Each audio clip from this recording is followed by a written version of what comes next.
Bonjour chers frères et sœurs, je vous salue, vous qui aimez l'histoire. Nous reprenons l'exercice difficile du commentaire du livre des morts, le livre des morts des anciens Égyptiens. Un commentaire est un commentaire. On ne peut pas dire que tout ce que nous allons dire est vrai. Parce que il y a beaucoup d'images qui sont utilisées. Il faut interpréter. Et cela n'est pas aisé. Ni pour celui-même qui peut lire et comprendre les Médou Nétiers, c'est-à-dire les hiéroglyphes. Et même ici, c'est traduit en français. Mais l'interprétation n'est pas facile. Mais je m'appuie sur quoi? Moi qui ne suis pas égyptologue, je m'appuie sur quoi? Je m'appuie sur ce que Cheikh Anta Diop a dit. Il dit l'Afrique éclaire l'Égypte antique et l'Égypte antique éclaire l'Afrique. Et vous allez voir, c'est ce que je vais essayer de faire ici. Voilà. J'en suis maintenant au chapitre 115. Je crois qu'il y a près de 190 chapitres. Voilà. J'en suis au chapitre 115. Donc il y a beaucoup encore à faire. Alors, qu'est-ce qu'il dit?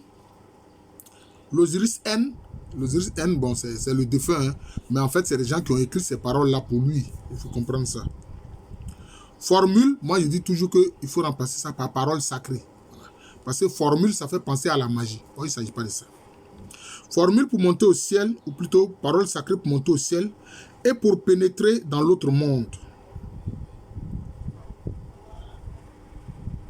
Bon, ils ont mis ici en note infrapaginale la grotte, terme désignant la nécropole d'Héliopolis.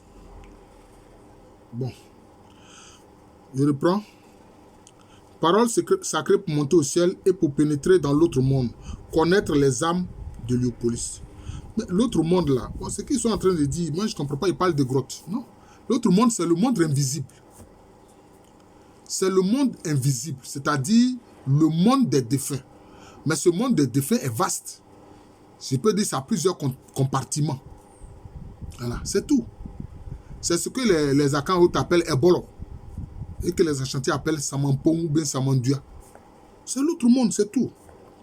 Connaître les âmes d'Héliopolis. Bon, donc ici, Héliopolis c'est quoi? Bon, Hélios, c'est le soleil. Donc en fait, c'est les âmes qui sont dans l'univers de Ré. Hélios, c'est le soleil, en fait, c'est la lumière. Donc en fait, ce sont les âmes qui sont dans l'univers de Ré. Donc c'est un monde de lumière. C'est un des plans divins. Mais il parle de grotte. Il ne s'agit pas de ça. Vous voyez? Parole dite par N, c'est-à-dire l'Osiris N. J'ai passé la journée. Bon, ils ont mis ici, en notre info paginale, au lieu de je suis devenu grand, donné par la majorité des papyrus depuis les CT. Bon, est-ce qu'ils ont écrit? Bon, je ne sais pas. Bon, je reprends la lecture. J'ai passé la journée hier parmi les grands. Je me suis présenté au nombre des êtres qui peuvent voir. Parmi les grands, c'est qui? J'ai passé hier la journée parmi les grands, c'est qui? Ce sont ceux qui sont des êtres divinisés qui sont dans l'invisible. C'est ceux-là les grands. C'est ça. Je me suis présenté au nombre des êtres qui peuvent voir l'œil unique. Qui peuvent voir l'œil unique. Voilà. C'est-à-dire quoi? Bon, ils ont dit ici, en notre infrapaginale, ayant le visage ouvert sur. Bon, en fait, cela veut dire quoi? C'est celui qui a la capacité de voir dans l'invisible. Voilà, c'est tout. Oui. Celui qui peut voir l'œil unique. L'œil unique, c'est quoi? C'est l'œil de la providence. C'est l'œil de la providence. Hein? D'ailleurs, avant même, au fronton des cathédrales en Europe, on représentait un triangle avec un œil à l'intérieur qui a été récupéré par les francs-maçons. Vous voyez? C'est l'œil de la providence. C'est-à-dire l'œil qui voit tout. C'est tout. Il peut voir l'œil qui voit tout. Donc l'œil qui voit tout, c'est quoi? C'est Dieu qui voit tout. Qui sait tout. Dieu qui est omniscient, qui voit tout. Voilà. Hein? Quelquefois on disait Dieu sait tout, Dieu voit tout, Dieu entend tout. Voilà. Ouvrez-moi la facture des ténèbres, car je suis l'un d'entre vous. Ouvrez-moi la facture des ténèbres. Cela veut dire quoi? La facture des ténèbres veut dire quoi? Lui, il a la capacité, hein, de vaincre les ténèbres. Pourquoi? Mais parce que il est avec le groupe des âmes de Lyopolis, c'est-à-dire les âmes de l'univers de Ré. C'est-à-dire que la lumière peut pénétrer. Il a la capacité d'avoir la lumière pour pénétrer, hein, ce qu'on appelle, il appelle ici la facture des ténèbres. C'est ce que ça veut dire. Je connais le groupe des âmes de Lyopolis, ce à quoi le plus grand des voyants n'est pas initié au passage de l'allongement du bras. Je n'ai pas et je ne l'ai pas dit au Dieu. Bon. Qu'est-ce qu'il veut dire ici? Il a dit bien qu'il peut voir l'œil unique. Alors s'il peut voir l'œil unique, cela veut dire que lui aussi il est devenu un voyant. Donc il parle du plus grand des voyants. Donc lui aussi il est devenu un voyant. Voilà. Donc quelqu'un qui sait. D'ailleurs même, vous n'oubliez pas, hein, les Hébreux sont partis de l'Égypte antique. Les prophètes, ils les appelaient les voyants. Oui, ils appelaient les prophètes. Dans l'Ancien Testament, les prophètes étaient appelés les voyants. Voilà, donc c'est ça. C'est de ça qu'il s'agit. Donc vous voyez où ils ont pris ça, non? Voilà. Voilà. Par celui qui voulait anéantir l'héritage de Lyopolis, et je sais pourquoi, a été faite la tresse de cheveux pour homme. Je reprends la lecture, bon, parce que là, le texte est un peu découpé. Je n'ai pas, et je ne l'ai pas dit au Dieu, par celui qui voulait anéantir l'héritage de Lyopolis. Et je sais pourquoi a été faite la tresse de cheveux pour homme. Bon, en fait, qui veut détruire l'héritage de Lyopolis? Mais c'est Seth et tous les Sétiens, c'est-à-dire toutes les forces du mal. C'est Seth et toutes les forces du mal. C'est tout. C'est tout. Et maintenant, il parle, hein, de tresse de cheveux pour homme. Vous avez remarqué, quand il y a l'initiation, ce qu'on appelle le lore, chez les Adjoukrous de Côte d'Ivoire, les jeunes qui vont être initiés, dans un premier temps, ils portent des tresses. Ils portent des tresses. Vous voyez. Et quand ils sont initiés, bon, la tresse s'en va, cela veut dire quoi? Ça veut dire que l'homme qui porte la tresse, c'est-à-dire qu'il est encore dans l'univers un peu féminin. Voilà, il est un peu dans l'univers féminin.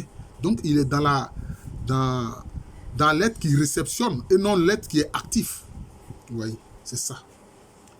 Je continue la lecture. C'est que Ré était en discussion avec celui qui était dans son temps. Et alors, sa bouche fut mutilée, d'où l'amoindrissement à la fête du mois. Pourquoi sa bouche est mutilée? Mais on le voit chez les Adjoukrous, par exemple. Ces jeunes-là qui font le lore. Tant que l'initiation n'est pas terminée, ils portent encore des tresses de femmes. Et puis, ils ne peuvent pas avoir la parole. Tu ne peux pas prendre la parole. Hein? C'est pour ça qu'il dit ici que, hein, comment il a dit là? Leur bouche est mutilée. Hein? Leur bouche est mutilée. À la fête du mois, ils ne peuvent pas parler. Or, la fête du mois, c'est un moment de célébration où les anciens prennent la parole. Ceux qui ont la traite de femmes, la tresse des hommes qui ont une tresse, ne peuvent pas prendre la parole. Voilà. C'est tout. Ils ne peuvent pas prendre la parole. Alors Ré dit à celui qui était dans son temps, prends le harpon, héritage des hommes, d'où le tribunal des 30, par celui qui était dans son temps. Il se produisit la paire de frères, d'où le message de Ré. Cela veut dire quoi? On nous parle ici de quoi? Prends le harpon, héritage des hommes. Le harpon, c'est quoi? C'est pour harponner, pour se battre, pour combattre. Vous voyez? Par exemple, on peut harponner le crocodile, etc. On peut pêcher avec et on peut faire la guerre avec. Quand on dit prendre l'héritage des hommes, cela veut dire quoi? Il passe maintenant, c'est comme s'il est initié maintenant. Il devient maintenant un homme. Voilà. Il n'est plus perçu comme une femme ayant des tresses de femme, mais il devient un homme. Et il peut avoir le harpon pour combattre. Voilà. Il peut avoir le harpon pour combattre. C'est cela. Alors, bon, vous voyez, on parle alors du passage de Ray. Celui qui était drapé de rouge qu'est-ce qu'ils ont écrit? C'est quand même difficile, hein? Jassei. Bon, c'est pas. Peut-être c'est jaillissait, mais ils ont écrit Jassei. Avant qu'il ait pu abattre son bras sur lui, alors il se transforma en une femme bouclée. D'où le bouclé de Léopolis. Et ce qui était dégarni avait pouvoir sur ce sanctuaire. D'où celui au crâne dégarni de Léopolis. Vous voyez? C'est pour ça que je vous ai dit. C'est comme s'il est une femme. Vous voyez? Vous voyez, non? Vous voyez? Formant une femme bouclée. C'est-à-dire que qui est celui qui est drapé de rouge? Celui qui est drapé de rouge, c'est quoi? Il est drapé de sang. Il est drapé en fait de sang. Il s'agit de Seth et de ses coalisés. Voilà. Et quand il a voulu le taper, lui s'est transformé en une femme bouclée. L'Osiris N s'est transformé en une femme bouclée. Bon, il n'est pas digne pour un homme qui se veut guerrier de frapper une femme. Vous voyez. Donc, par cette astuce, il a empêché Seth et les coalisés de le frapper. Voilà, de s'en prendre à lui. Et maintenant, il dit quoi? Et ce qui était dégarni avait pouvoir sur ce sanctuaire. D'où celui au crâne dégarni de Léopolis. Voilà, maintenant, vous voyez, maintenant on dit son crâne est dégarni. En fait, les prêtres dans l'Égypte antique avaient les têtes rasées. Ils étaient rasés. Ils avaient le crâne totalement rasé. Vous voyez, ils avaient le crâne totalement rasé. Et quand arriva l'héritage qu'il devait hériter, grand fut ce qu'il vit. Il devint alors le plus grand des voyants de Léopolis. Voilà. Donc, il hérite maintenant de quoi maintenant? D'une position dans, je peux dire, dans le plan de Ré, dans l'univers de Ré, le principe divin de la lumière. Et maintenant, il termine en disant, je connais les âmes de Léopolis, c'est Ré, c'est Chou et Tefnout. Bon, Ré, c'est le principe divin de la lumière. Chou, c'est le principe divin, je crois, bon, je ne sais plus trop. On dirait que c'est de l'émanation. Chou, c'est lié à l'émanation, à une sorte de... Comment je vais dire ça? Ah oui, c'est des sortes d'émanation. Tefnout aussi, c'est comme la salive. C'est comme la salive. Parce que la salive aussi a un pouvoir. Hein. Ah oui. La salive a un pouvoir. La salive a un pouvoir aseptisant, notamment le matin. Voilà. Elle a un pouvoir aseptisant. Alors, chapitre 16. On va commenter le chapitre 16. Autre formule pour connaître les âmes d'Hermopolis par N. Hermopolis, c'est lié à quoi? C'est lié à Hermès. En fait, c'est lié maintenant au principe divin de la parole, c'est-à-dire Thoth, dont le vrai nom est Djouti. C'est ce que ça veut dire. Donc, il y avait le fait de se lier au principe divin de Ré, la lumière maintenant, c'est lié maintenant au principe divin de la parole. Voilà. Le défunt se lie au principe divin de la parole. La couronne rouge brille dans Matjat, la vérité. La couronne rouge, c'est quoi? Parce qu'ils ont dit que non, c'est deux pays, etc., que Narmer a réunifié. Moi, je dis non. La couronne rouge comme la couronne blanche, c'est lié aux deux courants de vie qui circulent en l'être humain. C'est ça qu'on a représenté sur la couronne que porte le Nesut, le roi d'Égypte. Vous voyez. La couronne rouge, ça renvoie à quoi? Au sang. Le sang aussi qui est un principe de vie. La couronne blanche, ça renvoie à quoi? Ça renvoie au sperme, au lait maternel, à la sueur, à la salive, aux larmes, aux morts. Ce sont les deux courants de vie en l'homme. C'est pour ça que l'homme boit de l'eau. Et quand l'homme mange, ça se transforme en quoi? En calories, donc en feu. Voilà, donc rouge. Voilà, c'est ce qu'il faut comprendre.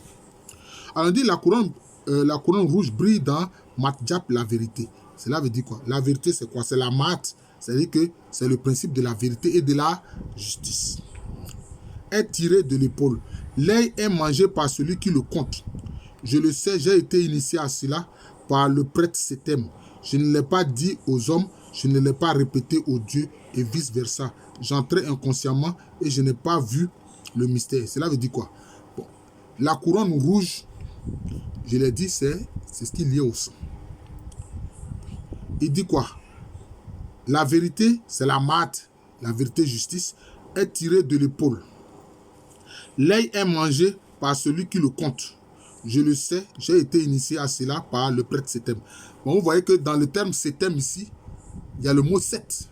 Donc, il parle de prêtres, en fait, qui servent le principe du mal, non du Seth.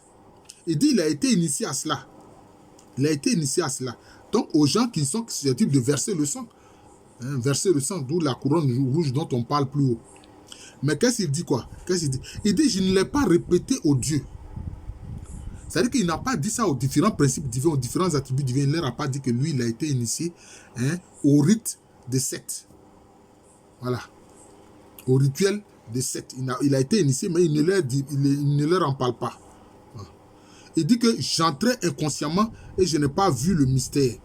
Voilà. Donc, c'est-à-dire qu'il a été initié, hein, au principe des rites de Seth. D'ailleurs, n'oublions pas que même il y a un pharaon qui s'est donné comme nom de reine, Séti Ier. Donc, il était un dévot de Seth, le principe du mal.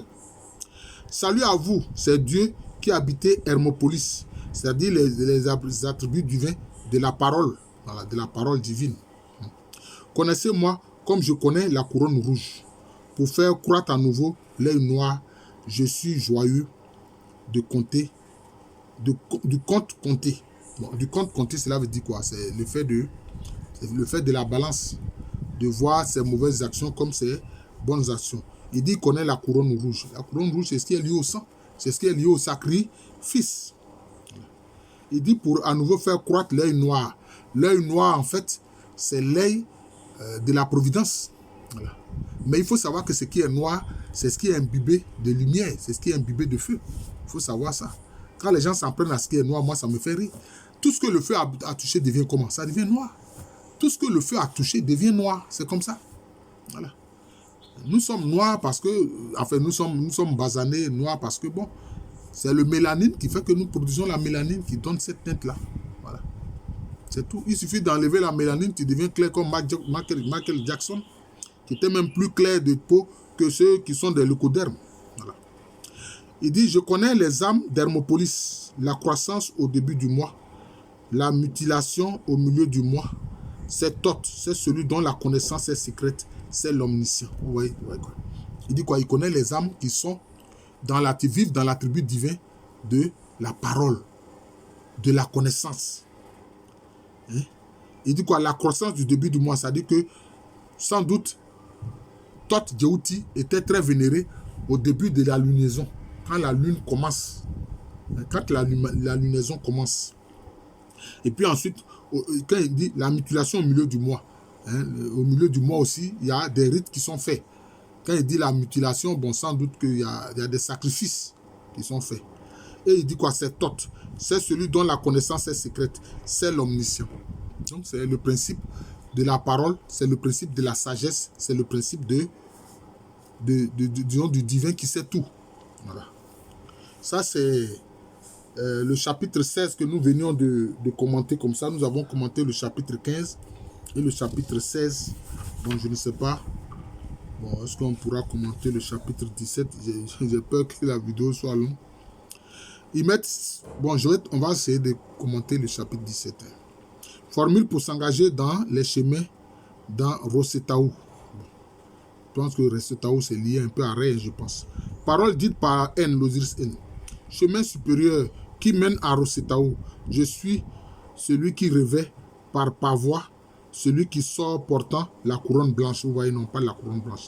Je suis venu pour remettre en ordre les affaires dans Abydos. J'ai ouvert les chemins dans Rosetaou et j'ai guéri les maux d'Osiris. Voilà. La couronne blanche, c'est quoi? C'est ce que je vous ai expliqué. C'est le second courant de vie en l'homme. Hein? Le lait maternel, le sperme, hein, de l'homme masculin, les morves, la salive, les larmes, etc. Et donc quoi? C'est ça qui explique la couronne blanche. C'est ça qui explique la couronne blanche. Et il dit quoi? Il est venu mettre en ordre les affaires dans Abydos, qu'il a ouvert le chemin dans Rosetaou et qu'il a guéri les maux d'Osiris. Cela veut dire quoi? Osiris, qu'est-ce qu'il a fait? Il a subi la mort de la part de Seth, son frère, qui est le principe du mal. Donc, Osiris, c'est l'homme divinisé, l'homme de bien divinisé, Et il dit quoi? Lui, il a guéri les maux d'Osiris. Donc, cela veut dire qu'il a fait du bien au principe de l'homme, pour ce qui concerne l'homme divinisé. Il a fait du bien à l'homme divinisé. Voilà. En soulageant, en le guérissant de ses maux, en le guérissant de ses souffrances. Voilà.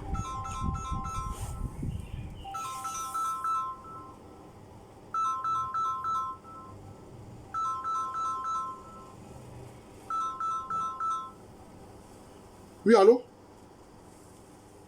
Ouais, bonjour Eric. Ah oui, oui, Madame GoPro a essayé de m'appeler. Ouais, ouais, en fait, je suis en train de faire une vidéo, c'est pour ça. Elle a tenté de m'appeler. Ouais, mais en fait, il y a n'importe quoi sur BCC SMS là, la machine est totalement emballée. En lieu et place de crédit, ça met débit. Sinon, en principe, tous les machins qui devraient faire ont été faits, les primes de recherche, tout ça. Bon, mais ça donne des fausses informations. On dirait que ceux qui manipulent l'algorithme qui concerne justement les SMS à BCC, là, ils ne maîtrisent rien. J'ai appelé même Madame Chose à ce propos. Elle a dit que de la rappeler à 11h qu'elle est beaucoup pris. Bon, donc, c'est ça en fait. Sinon, tout est fait en fait. Oui! Donc, je vais te rappeler après. Comme je suis en train de faire une vidéo, je vais te rappeler après.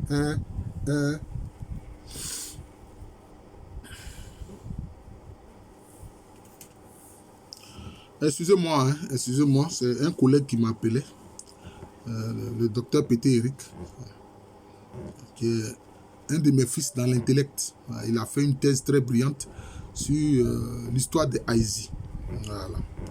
Donc, qu'est-ce qu'il dit ici? Que lui, il a soulagé les maux de l'homme divinisé, l'homme parfait, Osiris ou Ozi. Je suis celui qui crée l'eau, qui fend son trône. L'eau, c'est à quoi? Je vous ai dit, c'est lié à la couronne blanche. C'est lié hein, au deuxième courant de vie qui circule en l'homme, ce qui est l'eau. En fait, tout ce qui est lié à l'eau. Les larmes, les morts, la salive, le sperme, le lait maternel, c'est lié à l'eau. Voilà, c'est de ça qu'il s'agit. Et il dit qu'il fend son trône. Bon, voilà, donc c'est ça. Et qui purifie, en même temps, ça purifie, c'est le principe de la purification. Ça. Et qui fait son chemin dans la vallée en lac.